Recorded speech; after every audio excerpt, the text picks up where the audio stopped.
অসমৰ প্ৰথমখন চৰকাৰী দৃষ্টিহীন উচ্চতৰ মাধ্যমিক বিদ্যালয় হৈছে মহানগৰীৰ বশিষ্ঠস্থিত চৰকাৰী দৃষ্টিহীন বিদ্যালয় আৰু সেই বিদ্যালয়খনে এইবাৰ সোণালী বৰ্ষত ভৰি দিছে 50টা বৰ্ষত ভৰি দিয়াৰ লগে লগে তেখেতসকলে তিনিদিনীয়া বৰ্ণাঢ্য কাৰ্যসূচীৰে আয়োজন কৰিছে সোণালী জয়ন্তী 1976 চনত স্থাপন হোৱা বিদ্যালয়খনে আজি ৰাতিপুৱাৰ ভাগত ৰেলী আৰম্ভ কৰিছে আৰু আজি দ্বিতীয় দিন এনেদৰে হাজাৰ হাজাৰ 76 চনৰ পৰা যিসকল ছাত্ৰ ছাত্ৰী পঢ়িছিলে সেইসকলে এনেদৰে আজি ৰেলী অংশগ্ৰহণ কৰিছে আমি দেখি আহিছোঁ যে হস্তি লৈছে হস্তি লৈ তেখেতসকলে যিসকল এইসকল প্ৰাক্তন ছাত্ৰ ছাত্ৰী একেসকলে 1976 চনৰ পৰা পঢ়িছিলে আৰু তেখেতসকল আছিলে অন্ধ আৰু এই মুহূৰ্তত অধ্যক্ষগৰাকী আছে আপুনি যথেষ্ট বিদ্যালয়খন লাগি আছিলে আৰু আজিৰ দিনটোৱে আহি পৰিছে এটা শুভ দিন কেনেকুৱা ধৰণৰ আজি মানে আমি ভাবিব নোৱাৰা অন্তৰত তাৰমানে এতেকৈ আনন্দতে এটা লাগিছে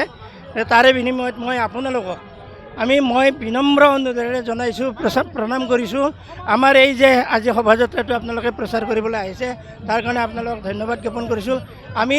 এইটো তাৰমানে 1976 চনত স্কুলখন স্থাপন কৰি আজি আহি 50 বছৰ অতিক্ৰম কৰিলে আজিৰ দিনটো পাৰ হ'লে 50 বছৰ পাৰ হৈ যাব এই 50 বছৰত আমি সোণালী জয়ন্তী বৰ্ষ পাতিবলৈ আমি যিটো সক্ষম হৈছোঁ বা যিখিনি আমি প্লেনিং কৰিছিলোঁ সেইবিলাক সফলতা যাতে পাৰ হৈ যায় তাৰে কাৰণে মই ভগৱানৰ ওচৰত প্ৰাৰ্থনা জনাইছোঁ আৰু আমাৰ এই ছাত্ৰ ছাত্ৰীসকল দেখিছে প্ৰত্যেকজন ছাত্ৰ ছাত্ৰীয়ে যিমানজন ছাত্ৰ ছাত্ৰী ইয়াৰ পৰা পাছ হৈ গৈছিলে গোটেইবিলাক আহি উপস্থিত হৈছে আমাৰ ইয়াৰে লোকেল অথৰিটিৰ যিখিনি আমাৰ কাৰ্বি নৃত্য বড়ো নৃত্য ওজাপালি যিখিনি আমাৰ কালচাৰেলৰ লগত আমাৰ জড়িত গোটেই জড়িত মানুহখিনিক আমি আজি ইয়াত সংগতি ৰাখি ইয়াত সাংস্কৃতিক ৰেলী কৰিছে আৰু যিসকল ছাত্ৰ ছাত্ৰী প্ৰাক্তন তেখেতসকলৰ পৰা জানিব বিচাৰোঁ আপোনালোক কোন বেটছৰ আছিলে আমি 86 আজি ভাল লাগিছে চাগে হয় হয় ভাল লাগিছে বহুত দিনৰ মূৰত আমি তেনেকৈ কল্পনা কৰি 50 বছৰ পাৰ কৰিলোঁ পাৰ কৰি আৰু আমাৰ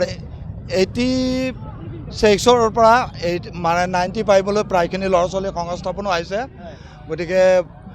আমি তাকে কামনা কৰিছোঁ আমাৰ স্কুলখনৰ যাতে মানে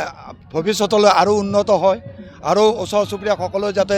ল'ৰা ছোৱালীবিলাকক আনি পেলাই আমাৰ স্কুলত এডমিশ্যন দিয়ে যিখিনি আমাৰ দৃষ্টিহীন ল'ৰা ছোৱালী আছে আৰু সকলো ইয়াৰ লগতে মই সকলো গাৰ্জেন তথা ওচৰ চুবুৰীয়াসকলকে মই ৰিকুৱেষ্ট কৰিছোঁ আপোনালোক সকলোকে আনি আমাৰ বিদ্যালয়ত আপোনালোকৰ যদি কিবা ল'ৰা ছোৱালী মানে যি ফেন দাম হ'লেও আপোনালোকে কাইলৈৰপৰা দিব পাৰে আৰু দৃষ্টিহীন হ'লেও তেওঁলোকক আমাৰ বিদ্যালয়ত আনি ভৰ্তি কৰিব পাৰে আপোনালোক দৃষ্টিহীন বিদ্যালয় জিন্দাবাদ জিন্দাবাদ দৃষ্টিহীন বিদ্যালয় জিন্দাবাদ জিন্দাবাদ কোন বেটছৰ আছিলে আপোনালোক মই সেকেন্ড বেটছৰ কেনেকুৱা লাগিছে 86 ভাল লাগিছে আজি বৰ্ষৰ কাৰণে আমি সকলোকে উলগ জনাইছোঁ আৰু আমাৰ এই দৃষ্টিহীন বিদ্যালয়খনে উত্তৰ আকৌ উন্নতি হৈ থাকক যাতে আমাৰ ভৱিষ্যতে আৰু বহুত ল'ৰা ছোৱালী সুনাগৰিক কৰি গঢ়ি তুলিব পাৰে তাৰে কামনা কৰিছোঁ এয়া আছিলে প্ৰাক্তন ছাত্ৰসকলৰ মন্তব্য আৰু এনেদৰে এটা বিশাল ৰেলী কৰা হৈছে যে 1986 চনৰ পৰা স্থাপন হোৱা 76 চনত স্থাপন হোৱা বিদ্যালয়খনে এতিয়া এনেদৰে বিশেষ ৰেলী আৰম্ভ কৰিছে আৰু সাংস্কৃতিক শোভাযাত্ৰাকে ধৰি তেখেতসকলে পুৰণি দিনৰ স্মৃতিসমূহ মনত কৰিছে আৰু এয়াই হৈছে বশিষ্ঠ অন্ধ বিদ্যালয়ৰ পৰা আৰম্ভ কৰা দৃষ্টিহীন বিদ্যালয়ৰ পৰা আৰম্ভ কৰা যাত্ৰাৰ কিছু দৃশ্যাংশ অতীতলৈ দেখুৱাই গৈছে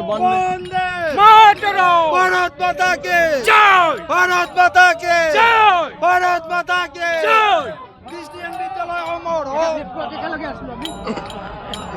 দৃষ্টিহীন বিদ্যালয় দীৰ্ঘায়ু হওক এনেধৰণৰে তেখেতসকলে উল্লেখ কৰিছে আৰু ঠিক একেদৰে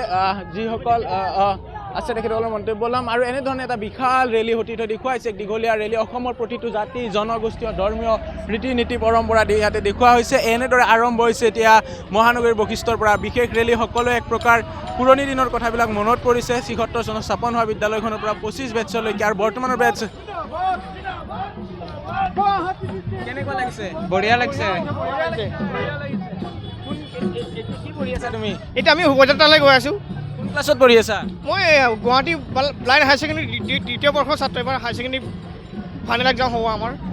দ্বিতীয় বৰ্ষৰ আৰু বৰ্তমানৰ ছাত্ৰ এনেদৰে এতিয়া সাংস্কৃতিক ৰেলী আৰম্ভ হৈছে আজি দেখুৱালোঁ মহানগৰীৰ বশিষ্ঠৰ পৰা যে কেনেধৰণে এটা বিশাল ৰেলী আয়োজন কৰা হৈছে আপুনি বিচৰা বাতৰি পাব কেৱল নিউজ 18 এপত নিউজ 18 এপ ডাউনলোড কৰিবলৈ স্কেন কৰক এই QR কোড গুগল প্লে ষ্টৰতো পাব এই নিউজ 18 এপ